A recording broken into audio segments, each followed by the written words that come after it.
Our motto or tagline here at First Presbyterian Church in Tyler is rooted in a compassionate faith.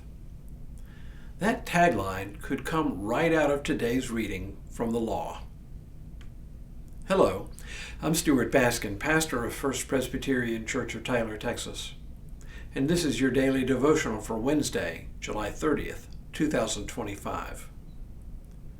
God seems to have a special regard for the poor and the vulnerable, so much so that there are a number of laws governing the treatment of the poor, widows, orphans, and aliens who lived among the Hebrew people. Today we'll take a look at a few of these laws.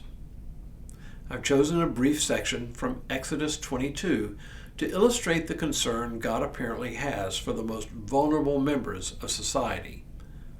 Laws like these are interspersed throughout Exodus, Leviticus, and Deuteronomy, but these come almost on the heels of the Ten Commandments, so they seem especially relevant to me. Here's one. You shall not wrong or oppress a resident alien, for you were aliens in the land of Egypt. You shall not abuse any widow or orphan. If you do abuse them, when they cry out to me, I will surely heed their cry.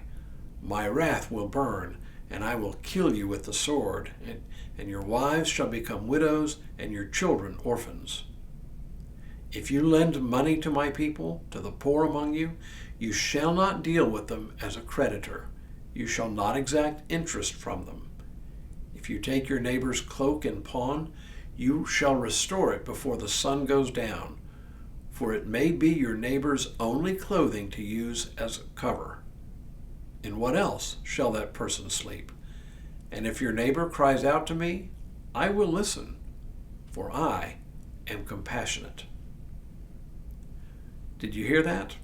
If your neighbor cries out to me, I will listen, for I am compassionate.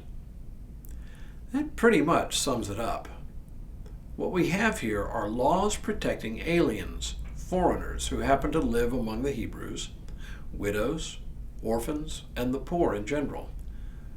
These are laws we would do well to emulate today. But it is worth asking, why the concern for these particular groups? And the answer is rooted in an understanding of basic human nature. Widows, orphans, poor people, and resident aliens were the absolute most vulnerable people in society. In many ways, they still are.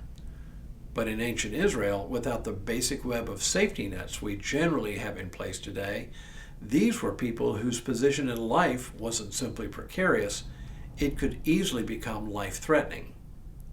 Widows, for example, could be in a position with no one to support them, no one responsible for their care, and they would starve. Orphans could face the same situation. More broadly, all four classes of people would be easy game for people to take advantage of. People in desperate straits can be coerced into accepting terrible living conditions simply to be able to survive and make ends meet. But what kind of person would do such a thing? Well, just think about what happens today, every day. How many times have you received an email that looks legitimate and promises a prize or gift if you'll follow a link?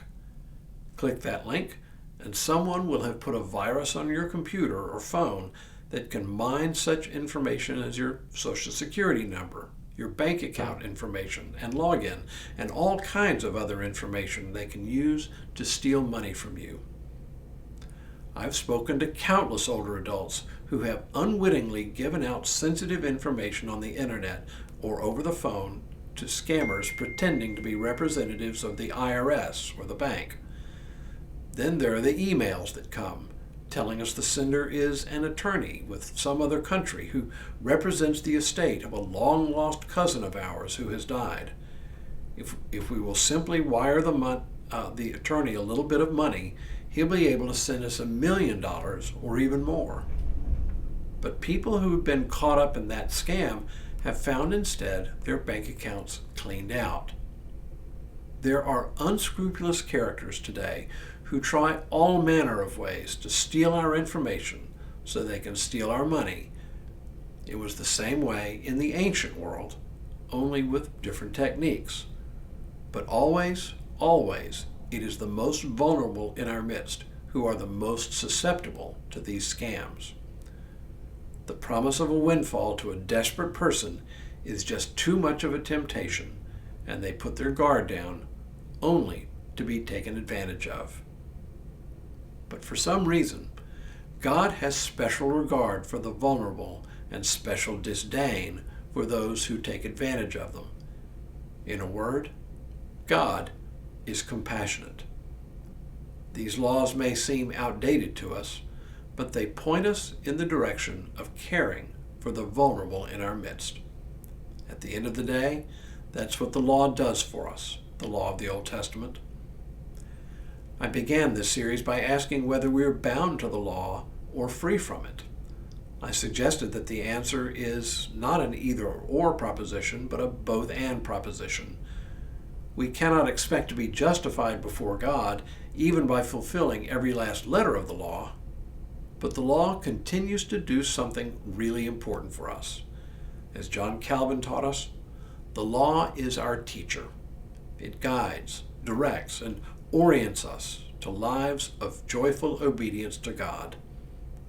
The law cannot possibly address every last situation we might face, but the laws we've seen the last few days and today are good illustrations of the ongoing way the law guides us, even today. Tomorrow, we'll take a look at some of the dilemmas we face in the Christian faith. But for now, may God continue to bless you and keep you in all that you do this day and in all the days ahead.